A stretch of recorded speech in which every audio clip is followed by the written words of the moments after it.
There's really nothing more unifying than the concept of family dinner. Every family has one dish that brings up memories of home. But what happens when one member of your family can't eat a key part of the meal? If you're the Garza family, you start a company to solve the issue.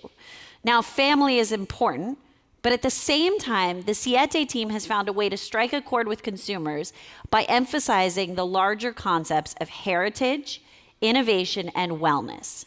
But there's a balance here with better for you leveraged against its positioning as a new cultural entity. There's a lot of exploration of concepts, and to help break this down, we're going to have the CEO and co-founder of Siete join us on stage, Miguel Garza.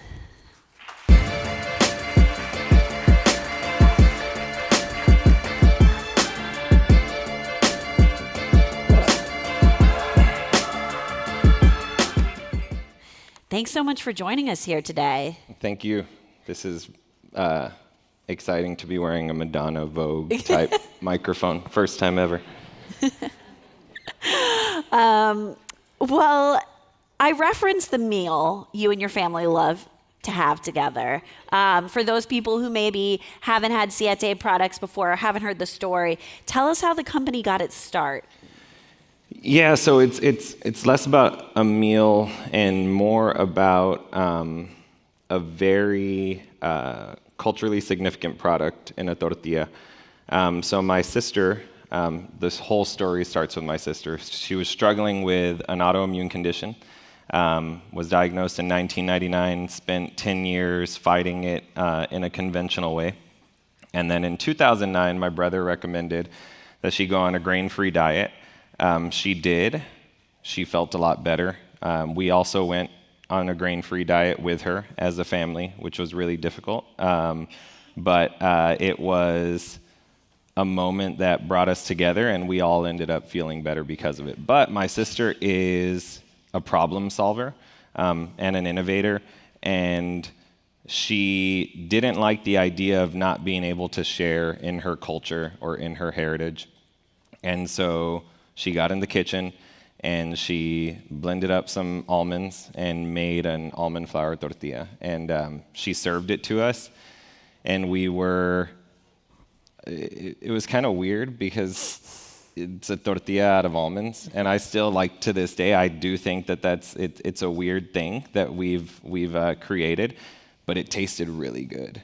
And we knew that there was something really there when my grandmother tasted the product and said that she liked it as well. And my grandma spent most of her life making homemade flour tortillas in the kitchen. So the whole story starts with my sister, and I kind of snuck my way into the company when we started. You had an in. Well, I'm the baby of the family, and so it's just kind of my job. So you started with one product that solved one problem, right? So some people will stand up on stage and say, you can't solve for yourself as the founder. You have to think about consumers. You have to think broader than that. That's too myopic. How did you feel like this was a need that the broader consumer base would understand as well? So we weren't trying to start a company.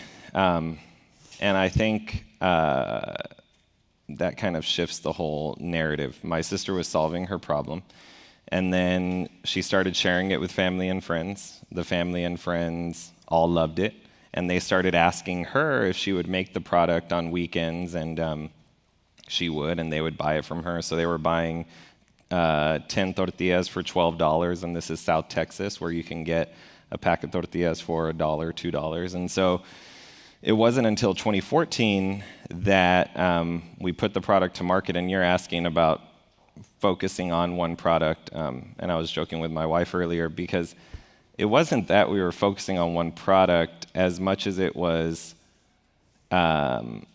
we only had time to make one product. So my parents would travel up from Laredo with my sister. It's about a 3.5-hour drive. Leah Lopez is in the audience. We would go to her kitchen. She was like the only gluten-free certified kitchen in the Austin area, and so we would go there.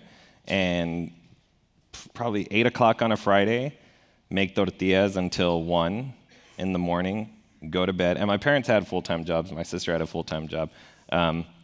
And then we would wake up at 8 or 9, go make tortillas for the rest of the day, unwind, and then get at it again on Sunday. And then my parents would leave on Sunday night with my sister, and I would go do delivery. So I don't think, we weren't sitting around saying, man, we only want to have an almond tortilla.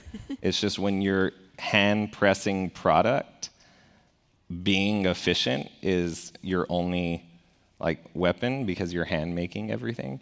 And overcomplicating things, I think, at that point would have destroyed us. So it's less strain on the supply chain, less strain in presentation to the small stores that we were in. So we kind of just fell into focusing on one product. But I'm very thankful that we did, because it created a discipline within initially my family and then the organization as a whole. So, narrowing in on the concept of focusing, when we've talked, you've told me that you pull from your heritage as a family, and you are a Mexican-American brand. You're not a Mexican brand, you're not an American brand, but you're Mexican-American. And that's, It's weird. That's weird. People don't normally say that, right? It's a new cultural sort of explanation to buyers, to retailers, to consumers, I'm sure. What does that mean to you? Well, there's actually a funny backstory. So we had a mentor, really smart guy, and we were sitting with him, and he was very blunt with us. So we were called Must Be Nutty, and that is, I still think, a great brand name because I came up with it. The rest of the company has agreed that was a horrible brand name. But the reason we were called Must Be Nutty at all was because we were kind of really dialed into this 85% rule where it doesn't have to be perfect. You just kind of got to get out there and get it to market. So we're Must Be Nutty. We're sitting with this mentor, and he's like, hey, guys, so what other products do y'all want to make? Do you want to make pizza? And I was like, well, no, I'm friends with the Capello's people. I really like them. I don't want to make pizza. Well, and he's like, well, I wouldn't buy pizza from you anyway. He's like, I'll buy tortillas from you. And then he just looked us in the eye and he said, you're effing Mexican. And at the time, I was like, well, that's rude. But it was so pivotal for us because, so when we would walk into rooms, it was when you're in the natural food space, at least at that time, it's a bunch of middle-aged white guys in button-down shirts. Common theme we're hearing today. But that's not no offense, but it's true. So there's not a lot of folks that are there's not a lot of minorities represented in the space, but I think that's changing. So when he told us that, we said, oh yeah, the thing that we thought made us different and outside is actually our greatest strength. So then we just started to own it, and we pivoted away from Must Be Nutty into Siete, and even that decision it came from a place of authenticity. So we were throwing names at the whiteboard, texting names back and forth with mentors and folks that worked with us, and then we just decided, well, we're just going to be ourselves. And if people don't like Siete, then they really just don't like our family, and we're a proud family, so whatever, we're going to be Siete. Then we had an amazing graphic designer create the logo for us, and we had this a place where we felt entirely comfortable with our identity, and that identity wasn't it wasn't that we were south of the border from Mexico. We grew up on the border. Or that we were this natural foods American food brand. We were distinctly a Mexican-American food brand, and we were going to make products that felt authentic to us. And I think we felt that we were in the demographic of consumer that we were trying to sell to. And so if we solved our own problems, that we were not so unique that there weren't other people out there with those problems. And you and I have talked about identity a lot. So how do you balance kind of the narrative of we're a Mexican-American brand and we're Siete? Are those two things different? Are they one and the same? Are they different messages you're sending consumers? No, so I think that so Siete lands right on top of being a Mexican-American food brand, and it actually lives in what we've talked about internally as the hyphen. And so we feel that every day when we're talking about messaging, we're balancing this idea of living in the hyphen. And I think, probably in this room, there's a lot of folks that live in the hyphen. Maybe they go home for Christmas or they go home for Thanksgiving, and they're sharing in their heritage from their past or their ancestors, but then the life that they lead every day is a little bit different. So I think what Siete does is it holds the tension of being a Mexican American, and I feel like that's what the hyphen does for a lot of people.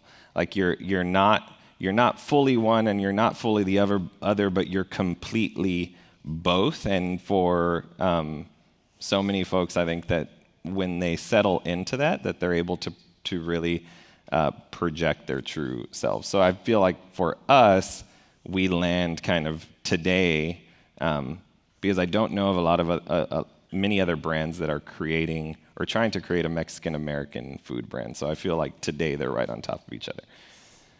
And what's the difference between your brand identity and your brand values? Are those two things the same thing? Are they different?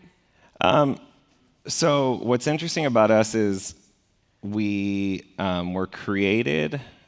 So the whole company and the brand is born out of my family, but it's actually our values are much broader than my family's values now, and Siete's kind of created its own identity.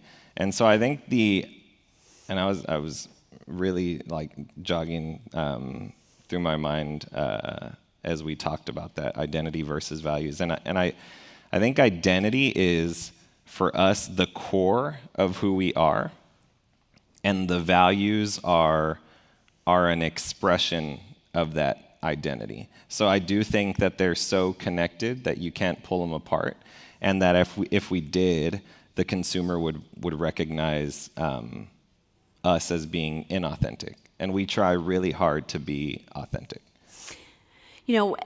Layering in at the same time, though, you also really try to be innovative and push the envelope.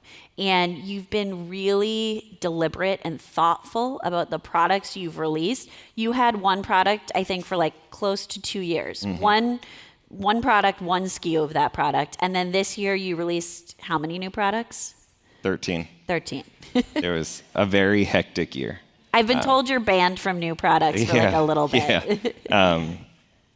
Yeah, it was a very fun, exciting year, but we were very focused because we had to be. And I feel like everybody told us narrow, deep. So really our first year we were in maybe 5 to 12 stores, and then even our second full year, we were in those same stores, and we were just trying to build the velocity story for ourselves and prove out that we could go into more stores.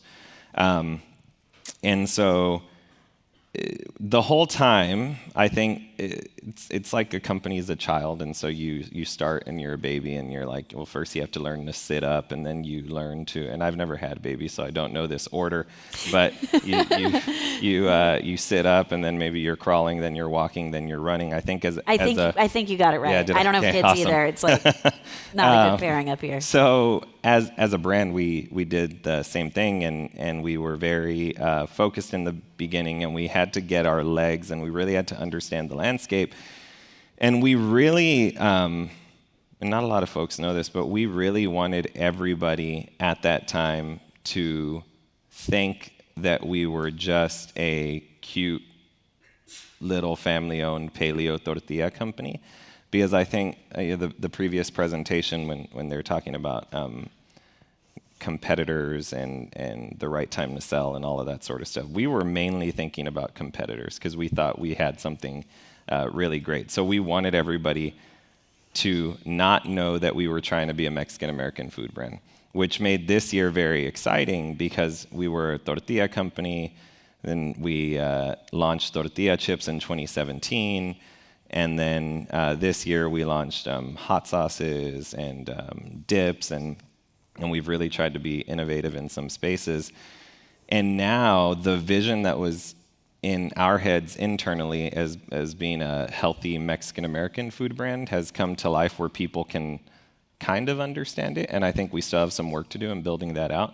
But it was very deliberate in how we launched products, where we launched products, and what products we launched. How you talk to press too. Like, you know, I think this has been kind of your big year where you have come out, you know, I'm not sure you would have come on stage a year ago and talked about Siete. No, we were trying to live in stealth mode. And then it turned out people really liked our tortilla chips, and so stealth mode had to be no more. And so we decided to own that and really start to layer on products that were beneficial to the consumer. And so for us, it's heritage inspired and fundamentally innovative, and that's how we create products. So if we can't really solve a problem for the consumer, we feel like we shouldn't be jumping into that space, even if it makes sense for the brand.